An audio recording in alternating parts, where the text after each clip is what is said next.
Hey, Sam. Hey, Chris, how are you? I'm good. How are you doing? I'm good. I'm good. Awesome. Well, there's two reasons I really wanted to have you on. And number one, I wanted to have you on because we've been back for 3 weeks now. And in that matter of time, there has not been 1 second for us to break down and sort of have reflection on the mission trip with the church. That's one of the things you like to do is come back from a mission trip and kind of share with people what has been going on. But it's like we came back from the mission trip, jumped into another thing, and here we are, school's in session again. But another reason why I wanted to have you on is because not only because you're somebody that we met on the mission trip and you could give us or at least a great example of what the community is all about up there, but we just had a great experience with you. It was very unique. It was awesome how you invited us to get lost in your town. Mm-hmm. And it was just the stories you said and the history that you kind of gave us was so empowering that I felt a momentum shift in my students for the rest of the trip. Mm-hmm. And that was really inspiring for a lot of students. And I just think they were just knocked down, like literally knocked down on how hospitable you were. Like that was okay to come to your house. That was okay to just hang out with you. That was okay to get lost in your city. They were, there's just that sort of anxiety, you're in a new place, you're serving a community that's struggling. And then you say, get lost in my town and come find me. You know what I mean? Mm-hmm, mm-hmm. So I wanted to just kind of like break that open a little bit, as well as I just think, I kind of read up on you a little bit. You kind of told me a little bit about yourself, and I think your story is very unique and it's very good. And if you could just give us a little bit of background about yourself and the area in which you live in now. Okay. Yeah. Well, my name is Sam Burelson, and I live currently in Rutherford County, North Carolina, which has a lot of good and a lot of areas of growth. But I've been appointed here as Methodist pastor for this is now my 5th year. But the interesting part about me being here and being Methodist is the first time I attended a Methodist church, I was behind the pulpit. So I've never had the experience of just sitting in the pew as a Methodist member. I transferred over into the Methodist Conference, the Western North Carolina Conference, from a Pentecostal background. I was born and raised in Western North Carolina as a Pentecostal, and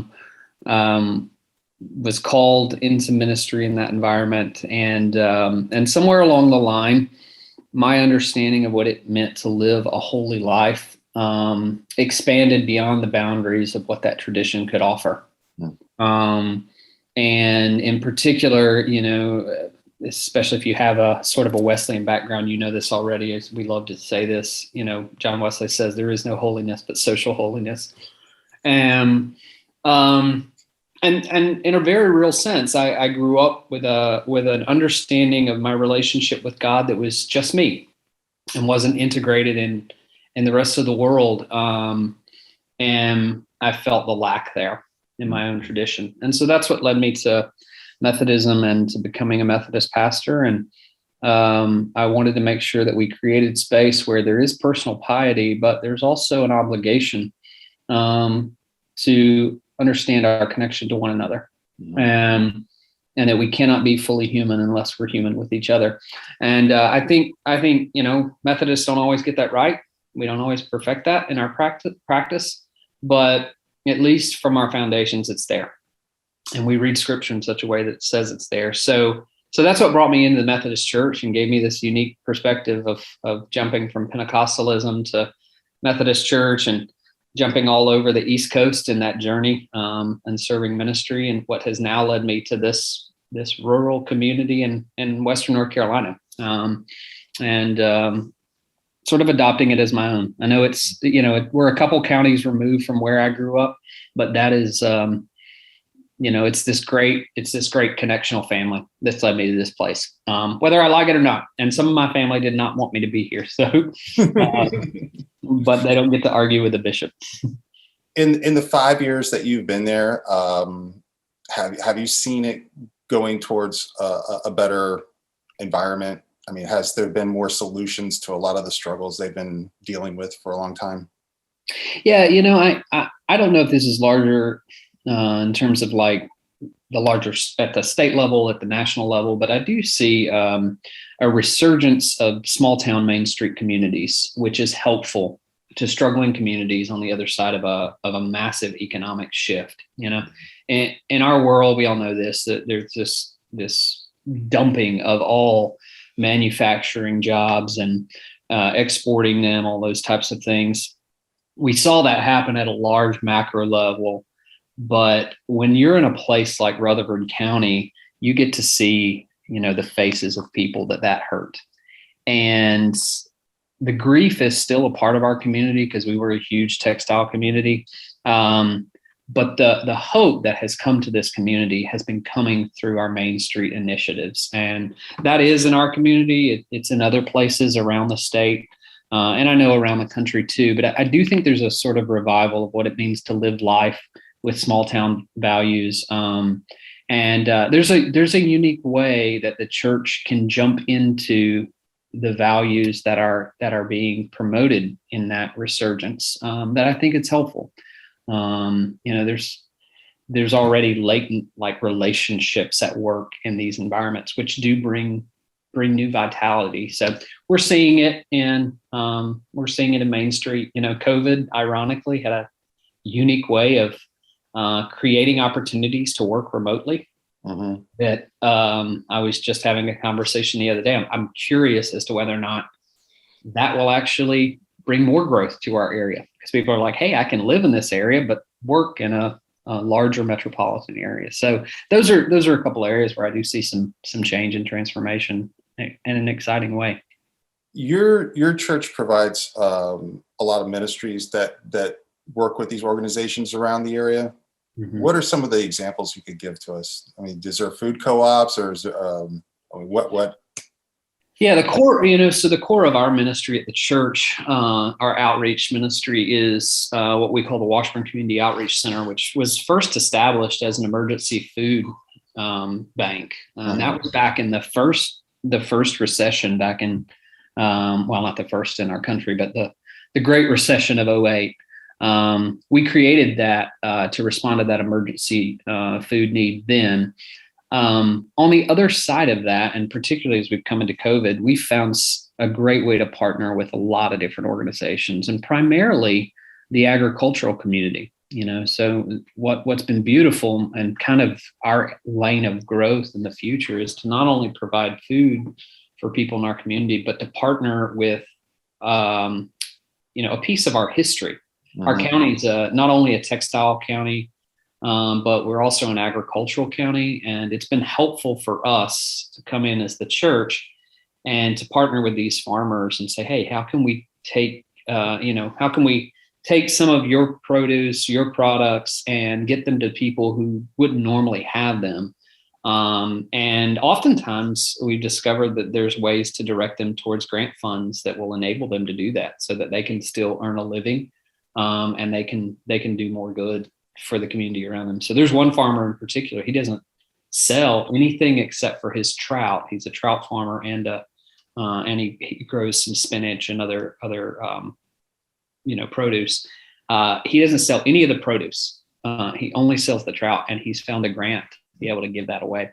Oh, wow. So that's a cool connection that we have, in addition to some of the other businesses that are surrounding our neck of the woods that we've been able to partner with and just do ministry in the community with them, and whatever way they need us to. But I would say that the agricultural community is really where we find our niche. Now that seems kind of foreign to us because we're such an urban church. Yeah, and I know you've worked in urban settings before. Mm-hmm. Do you prefer being out there rurally and working with that sort of farmer culture? Yeah. They both have their positives and negatives. I think what's been most difficult for me in the transition, I'll speak to that first, and then I'll say what I really love. What's been most difficult is a lot of the way that ministry is done in an urban or a suburban area becomes normative for everybody. Right? Mm-hmm. This is how we have to do it. And so you come into a rural environment, especially me, who I had done most of my work in suburban areas before coming here. And I'm like, oh, I could apply all the same tools here. And it just doesn't, not at all. No. We all know this, but you still try. And so that's somewhat frustrating, because even within a rural setting, I think sometimes the perception of people who are either a part of church or who have seen church work, they assume it's going to be like that urban and suburban area. And it's just not. Mm-hmm. And, so the part I love about it is it's helped me tap into sort of this creativity that I think God wants for all of us. But sometimes we get so wrapped up in the sort of normal day-to-day routines that we don't ourselves dig into. God created all of us to be co-creators in the world, and to create new and to envision something new. And at our best, we function in that. And so part of what I have loved about the rural setting is it demands that of me, and to try and see new ways that life can come. I've seen in the past, like infographics of people showing the city centers of the United States. And they're like, look, 50% of the population is here. That's why we need to plant churches in these environments. And I'm like, yeah. And 50% is in the other as well. Right. Yeah. So it's like, yeah, sure, that's great. But there still has to be a call to these other spaces where there are individuals who need a relationship with God and need transformation in their own worlds. Right. So that's been exciting for me. I don't know if one's better than the other. They come with their own sets of challenges and rewards. Now, one of the things that was expressed on the mission trip by the students, it was pretty plain to see that we were in one of the notches of the Bible Belt. Okay. Mm-hmm. If you want to call that the Bible Belt. Yeah. But I don't know what they were anticipating, but what they came back with was they just saw so many people that were faith and based and church based, who were struggling in so many different areas of their lives, but that hope was still there, and mm-hmm. everything was centered around God. And but it wasn't like out at the forefront. Like, it wasn't like I think they were anticipating walking in there and everybody being like just over the top, very charismatic and whatever, but there was like a solemnness to them, but they knew that they had faith. They knew that they had hope. And with us being there just to remind them or just to help them out in it, mm-hmm. that gradually became revealed, mm-hmm. that faith was strong for them. Mm-hmm. And I don't know. I guess my question is that when you are in the deep South like that, do you ever come across like any challenges with people in your community who are just, I guess, nuns or duns or just have had enough, or they've been hurt by the church or burned by the church, and does that happen in like such the deep South or the Bible Belt? Oh yeah. There's no doubt. In fact, in many ways, I see our congregation as one that has been a safe space for people who are done. Is usually how I describe it. I mean, there's the nuns and the duns. We definitely are more in this area dealing with the duns. They've been burned by church. There's an expression of church that has just done a lot of damage. And unfortunately, I run into that all the time. And this has been, so I said earlier, I've ministered in a variety of places in the East Coast, and the furthest north my wife and I went was New Jersey. And of course, it's an entirely different dynamic getting outside of the Bible Belt, as you know. Uh-huh. But one of the things I remember very clearly, because I'd grown up in the Bible Belt, so my first, kind of escape from the Bible Belt was laced with fear. Because everybody was godless in New Jersey, but what I discovered is a is a shifting authenticity that I didn't see in the South and could not understand until I left the South. There was an authenticity to faith that that came forth that again, being in the Bible Belt, people do have a perspective on the world that is faith laced, but it also gets laced with other things, and this makes the job of ministry in the South extremely difficult for me, because you have to untie the laces. You know, it's like your child comes to you with their shoe that the knots are just all in a mess, you know, and you got to unravel everything and figure out how to retie it. Right. That's exactly how I think of it. Sometimes there's certainly there's a element of faith that we are raised in, and that's a beautiful building block in many ways that others don't have. At the same time, there are other strains of society that are coming in that you're like, okay, that's not your faith. That's not it. Don't get that confused. Yeah. And of course, I think this is larger than just a Southern problem, but we see this in Christianity all over the place with Christian nationalism right now. This is the peak of it for us here in our areas, that we confuse our faith with our politics, whatever your politics are. We intermingle and marry those.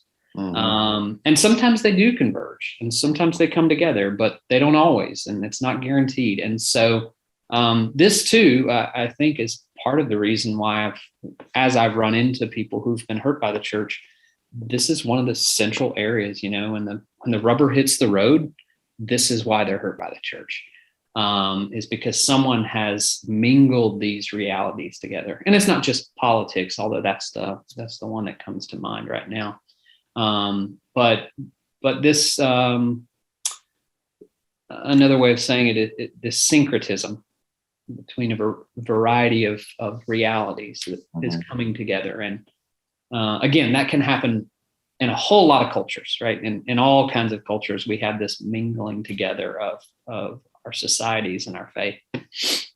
But in the South, we name our faith so strongly that you wouldn't pick up on it. Right. And so we have to work through that, particularly when it, you know, I'll tell you a funny story. There was a moment with a child who was so disturbed by the outcome of an election. This was years ago. That when he came to me, his entire demeanor was just distraught. I mean, this is a fourth grader. Wow. And he was so distraught by the election. You thought someone, you know, that the world had crashed in around him. And he had lost all that hope that we as Christians proclaim. That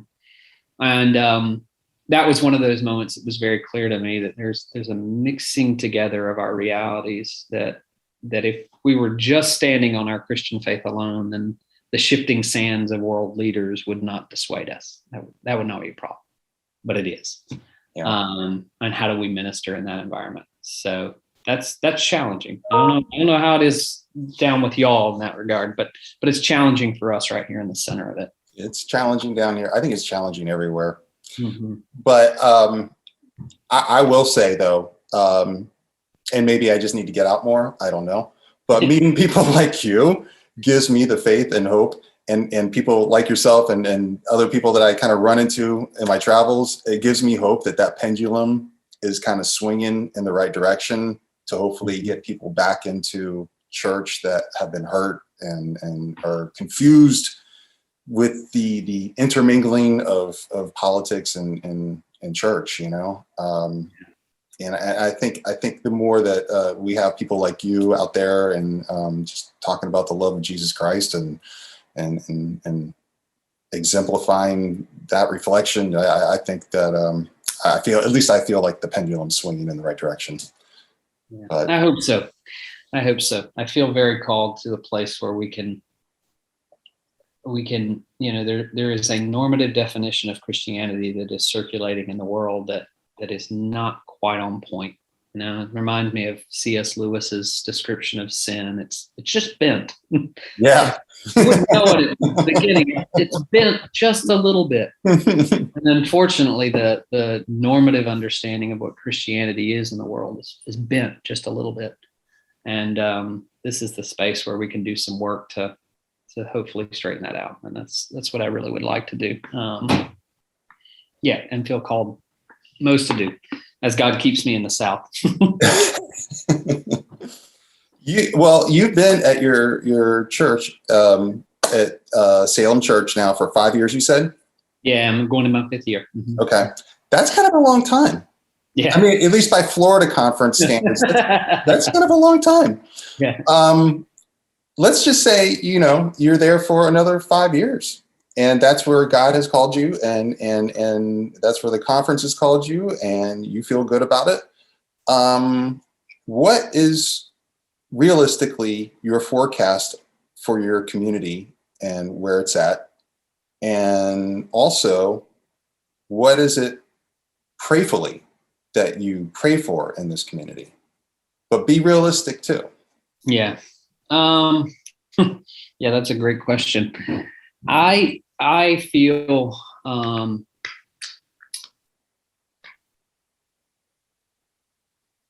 you've probably seen, I know the students were able to see some of my passion for the transformation of our community in terms of the Main Street revival and those types of things.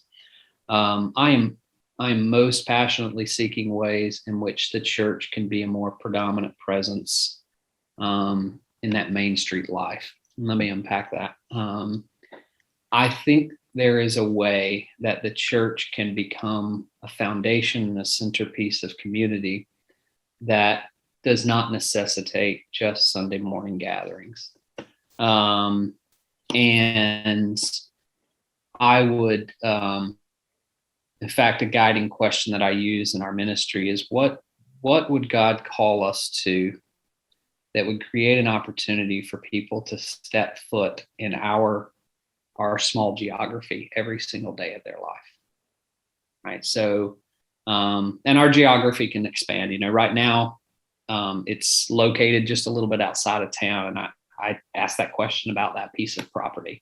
But if the church had a footprint on Main Street, if Salem had a footprint on Main Street, what would God be calling us to create an environment where our community could be a part of that space every day?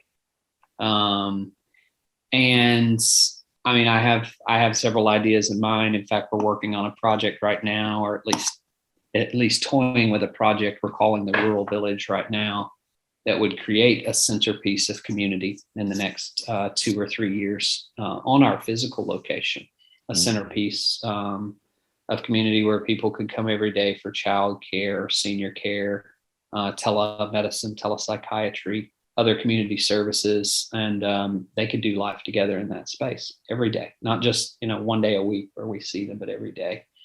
And so that's one option. That may not be reality, but we're playing with that idea because I'm faithfully trying to answer the question, God, what would you like us to do with our geography every single day of the week? And how would you like us to use this? Because this is a resource that's in our hands, and this is where we're called to. So that would be one of the most faithful ways. The other faithful way, which in some regard, COVID has pushed this upon us in terms of, like even this podcast that we're doing right now. We're trying to figure out ways to be involved in the digital world. But I was actively involved in that prior, and trying to help our congregation move in that direction prior to COVID. And even to the point we've toyed around with trying to figure out what it's like to have ministry environments in virtual reality. So we've hosted a few events in that regard, in that space as well. But we're actively trying to always answer that question, God, what are we called to do with the geography that we have? It may be virtual, it may be physical, it may be a piece of property, it may be a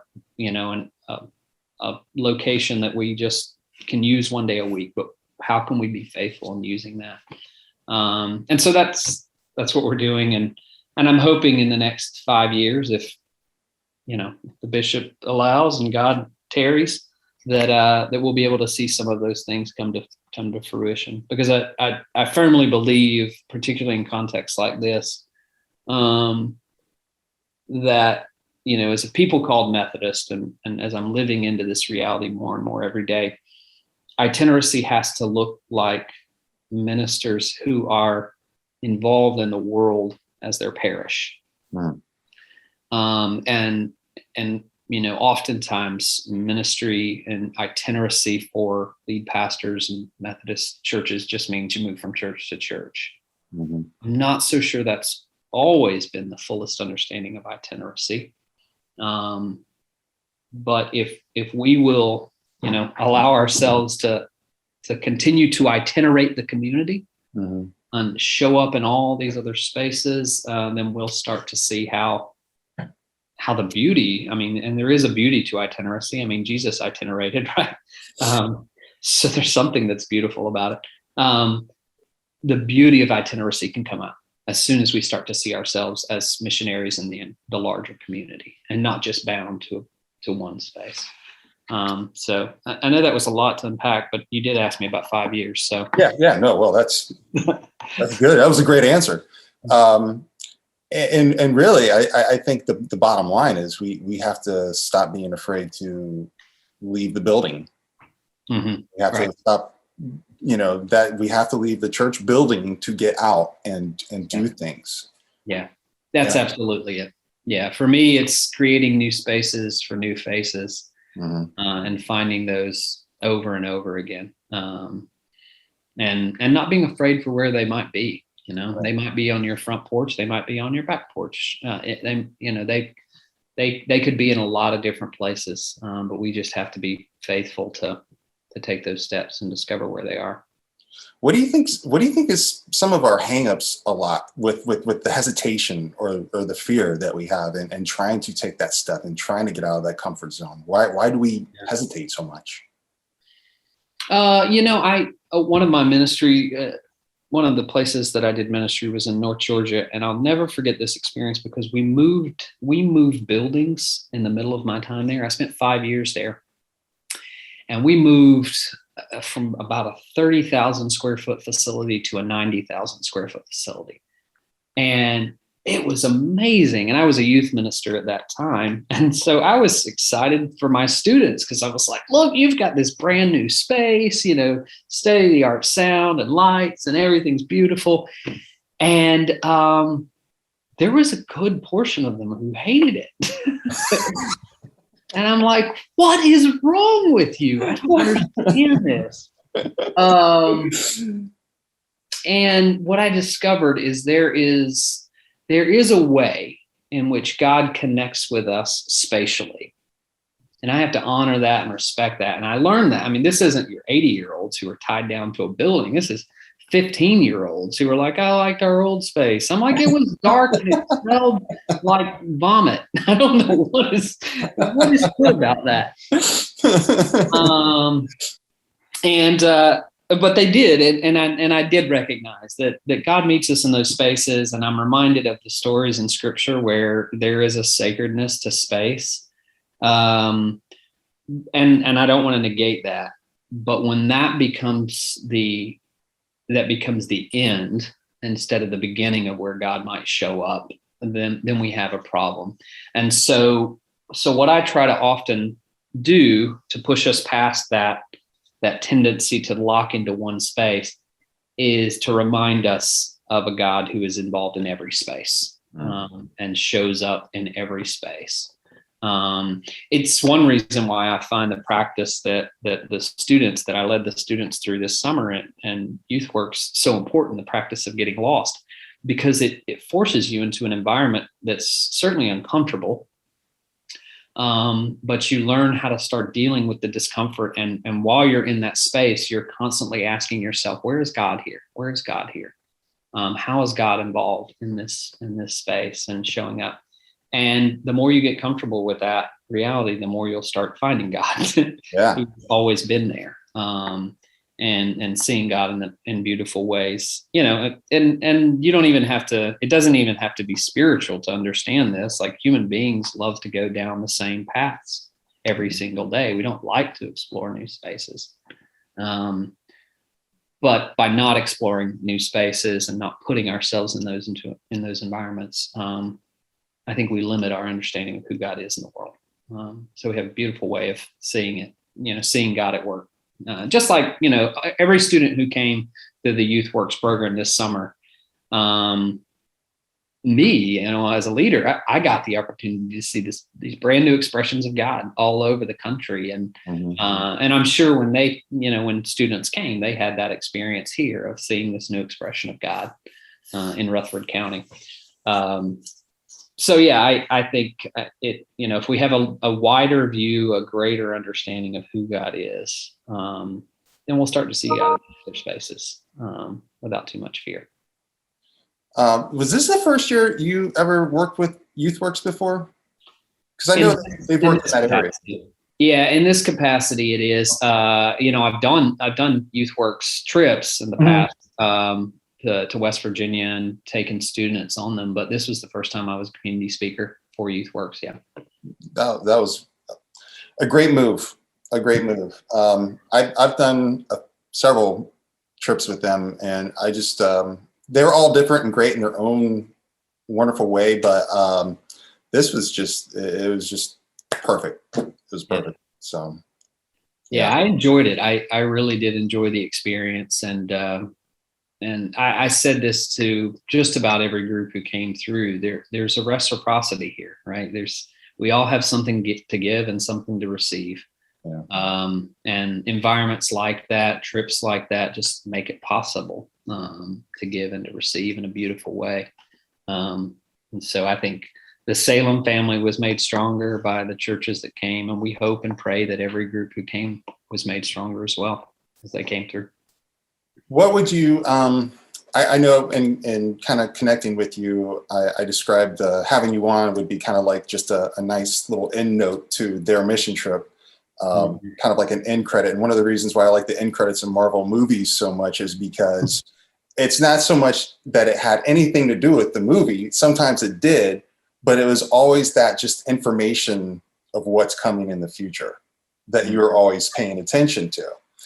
And I kind of felt like, well, that would be sweet if I could have you on and just say, maybe give them some sort of advice or some nugget of knowledge as to what they could do to take the experience they had, especially the time that they got lost with you in your town, and apply it to their own community here. Yeah. Yeah. If they've not done so yet, one of the things I definitely would encourage is get lost in your own town. I don't think I told most groups this, but before I ever got anyone lost here, I took our youth group out and myself out, and we got lost. And it was amazing where God showed up in that environment. In fact, for me, I'll just share a little bit of, I took the same journey that you all took. I got lost a week before anybody ever came. I left the amphitheater that we gathered in. I walked back up the hill that we all came down past the mill. And as soon as this was my gaze, I got up to the top of the hill. I looked in the parking lot, and as soon as I got there, there was a homeless person sitting in their car right there. And I looked, and I walked over to them, and I spoke to them for just a minute, and I turned and I looked, and I saw the steeple of Florence Baptist where we all gathered at that first moment. And it was as if the Spirit of God just spoke to me and was like, I'm just as much right here at this car than I am in that space. And this is my home. And here's, I believe, the same experience that I have here is waiting for you there. Like, you can have that experience wherever you are. You can have that experience in your neighborhood. If you normally walk out of your house and go left, go right. If you don't ever turn down this street to go home, just take it one day, see what happens, and be intentional about looking and listening for God. And the questions that you raised this a minute ago, there's going to be moments, and there may be places, I don't know your geography, I don't know your neighborhoods. There may be places that you're incredibly uncomfortable to go. There's plenty of them. Go there, go and ask yourself, am I just uncomfortable or am I really in danger? Mm-hmm. Is there something there? And I'll give you one final example and I'll be quiet. Just last week, it was a week or two after all the youth works trips were done. I took my son to school, and you all met him.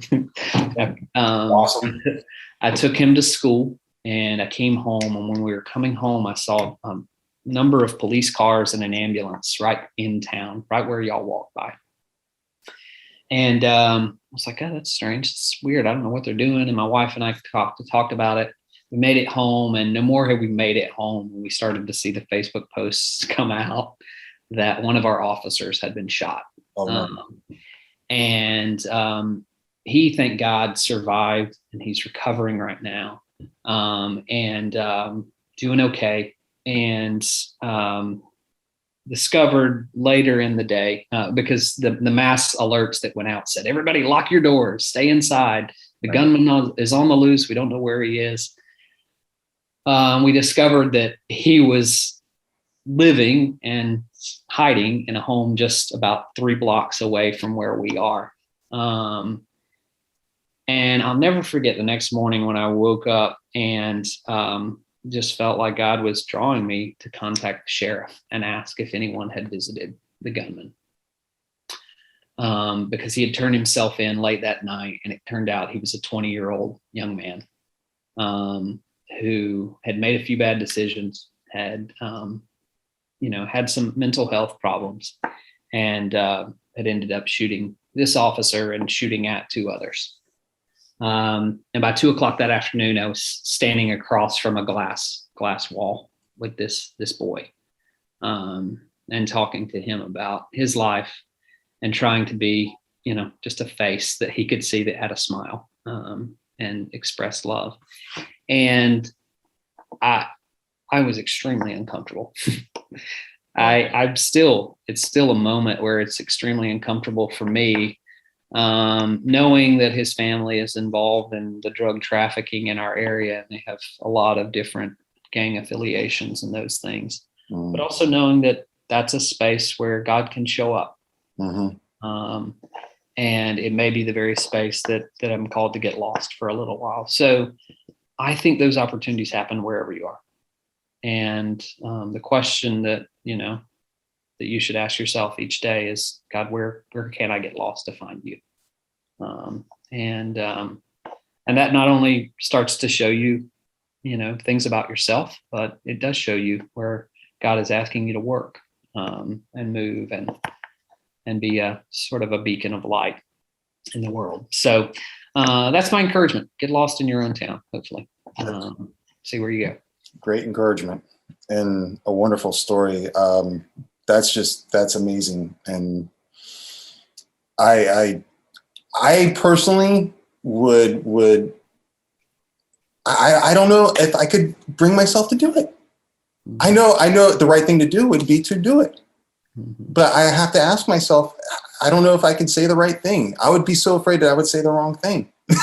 You know what I mean? I understand that. Yeah. And I was my next question was, what were you thinking as you were sitting down next to that plexiglass and, getting ready to talk with this young man? It's just what was going on through your mind? Because even though I know I would have no problem doing it, but I just don't know if I could get the words out and to say the right thing to make this young man, I tried to be as natural as I could, asking him for his permission all the way, because I'd talked to the sheriff, and I knew that he didn't have a church background, and I knew that no pastor had come to visit him, and I knew those things.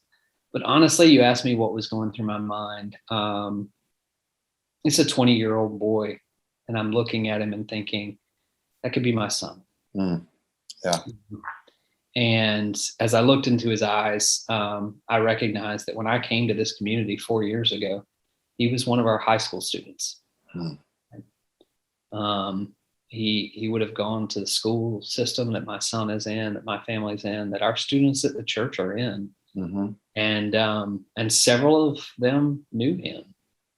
And that humanizing right there has a way of sort of calming all the nerves that might be there. Because it's like, no, they are like me. I'm gonna have a conversation the same way I would with my child, or the same way I would with one of my students or somebody. And perhaps that's part of it, this natural, like, yeah, God used my own family structure to pull that out of me and to pull me there that day. But whatever God did, and what, for whatever reason and whatever combination of forces came together, I was able to have that moment and ask him if he'd like me to come back. And he said yes. And we had prayer together, and and I asked him if he would want that, because I knew he didn't, he wasn't always involved in that. And he said yes. And so I'll probably be back with him later this week. That's incredible. But yeah, it's yeah. And you said the word I think I was kind of needing to hear. It was humanize. Mm-hmm. Because I think that's the problem in a lot of what people struggle with, and they hesitate in doing and taking those chances and listening to their heart and listening to God call them to do something, is they forget to humanize people. Mm-hmm. They forget that there's a relationship there, and you unpack that relationship and considering all of the things he was a part of in the community and the schools and it's right there. It's family, even though it's not family, right? It's and that's one of the things I think people forget about in their own communities and trying to step out of that comfort zone, is that we need to humanize people and look at people as friends and family, even though we don't even know them. I mean, that's part of loving your neighbor, right? Yeah. No, it's true. I can't remember the book right now, but there is the Second Mountain. That's the name of it. The Second Mountain. I just recently read through that, and he suggests that the logical end of individualism in the world is tribalism. Yeah. And tribalism is war with small groups of people. And I think that's where we're living. I think we have seen the natural conclusion of individualism in our society has led us, again, we all long for community, but because we become so individualized, it's led us to a warped understanding of community that is tribalism. And in tribalism, I can see the other who's on the other side of the road from me as an other and not as me, as not, yeah, we have to tear that down. Yeah. We have to push past our discomfort to tear that down. Wherever we are, and whatever, that does rise above context. I think it doesn't matter if you're rural or urban or suburban or exactly you are. I think it's there. Yeah, it goes with everybody. Yeah, absolutely. Well, those were some powerful words, and that experience alone is powerful enough to hopefully inspire these students who came back from the mission trip, and hopefully inspire the people who watch this and people in our own church to actually consider getting uncomfortable, getting lost, going out and just having a different perception of who their neighbors are and who they're living amongst, Yeah. So Absolutely. I look forward to hearing the stories of it for sure. Absolutely. Pastor Sam, thank you so much for doing this with me today. I really do appreciate it. And I appreciate all your work and your hospitality over the summer and your just words of encouragement and empowerment. They were amazing. I know these students will live an entire life remembering it. So that's awesome. Good deal. Well, thank you so much. And thanks for letting me be a part of y'all's world for a little bit too. So. Absolutely. Let's keep in touch. Okay. Yeah, for sure. I would love to give you some reports on what the students are doing. Yeah, please do. Please do. And I would love to hear about what's going on in the community up there. Okay. We'll keep you informed. Keep us in your prayers for sure, because it's this new project has the potential to be amazing, but absolutely with all those potentials are also challenges. So yeah, absolutely. Yeah, we'll see how it goes, but I will let you know for sure. God bless you, Pastor Sam. Thank you so much.